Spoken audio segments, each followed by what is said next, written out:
ഭക്തിയാണ് വിശ്വാസത്തിന്റെ അടിത്തറ, വിജയത്തിന്റെ ആദ്യാക്ഷരവും.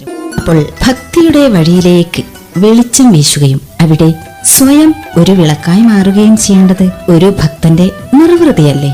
നമ്മുടെ ഭക്തിയെ നിർഭരമാക്കുന്ന ഒരു പുണ്യമാസമാണ് മുഹറം. മുഹറം ഹിജറ കലണ്ടറിലെ 1-ാമത്തെ മാസം. യുദ്ധം നിഷിദ്ധമാക്കിയ 4 മാസങ്ങളിൽ ഒന്നാണ് മുഹറം. അതെ അതെ, ഈ മുഹറം മാസത്തിലെ 9-10 ദിവസങ്ങളെ താസുവ, ആശൂറ എന്ന് വിളിക്കുന്നു. അപ്പോൾ ഈ പുണ്യദിനത്തിൽ വിശ്വാസികൾ ഭക്തിയെ അത്യുന്നതങ്ങളിലേക്ക് എത്തിക്കാൻ നോമ്പനുഷ്ഠിക്കുകയും ചെയ്യുന്നു.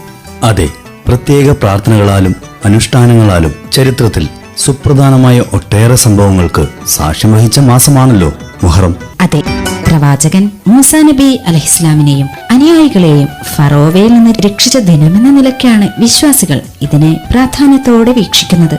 യൂസുഫ് നബി അലൈഹിസ്ലാമും ജയിലിൽ നിന്ന് രക്ഷപ്പെട്ടതും യൂനുസ് നബി അലൈഹിസ്ലാം മത്സ്യവയറ്റിൽ നിന്ന് രക്ഷപ്പെട്ടതും ഈ മാസത്തിലാണെന്നറിയാമോ? അതെ, മുഹറം അള്ളാഹുവിന്റെ മാസമാണല്ലോ. പ്രപഞ്ചത്തിന്റെ സൃഷ്ടാവ്, ഭൂമിയും ആകാശവും സൂര്യചന്ദ്ര നക്ഷത്രാദികളും മനുഷ്യമൃഗ പക്ഷി മത്സ്യ പ്രാണികളാദി ജീവജാലങ്ങളും സചേതനവും അചേതനവുമായ മുഴുവൻ വസ്തുക്കളും സൃഷ്ടികളിൽ പെടുന്നുണ്ടല്ലോ.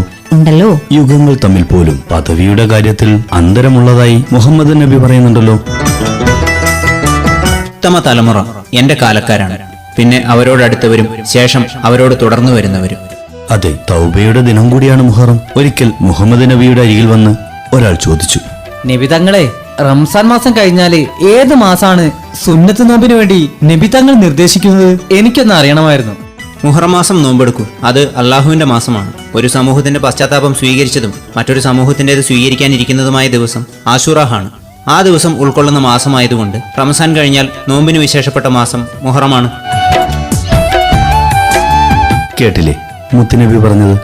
കാലവും സമയവുമെല്ലാം അള്ളാഹു സൃഷ്ടിച്ചവ തന്നെയാണ്. അള്ളാഹുവിനെ സംബന്ധിച്ചിടത്തോളം ഇവയെല്ലാം തന്റെ സൃഷ്ടി എന്ന നില സമമാണെങ്കിലും സൃഷ്ടികളുമായി ബന്ധപ്പെടുത്തിക്കൊണ്ട് ചിലതിനേക്കാൾ താനമഹിമകൾ അള്ളാഹു നൽകിയിട്ടുണ്ടല്ലോ, ഇല്ലേ? ഉണ്ടല്ലോ. शर्मिंदा सितम है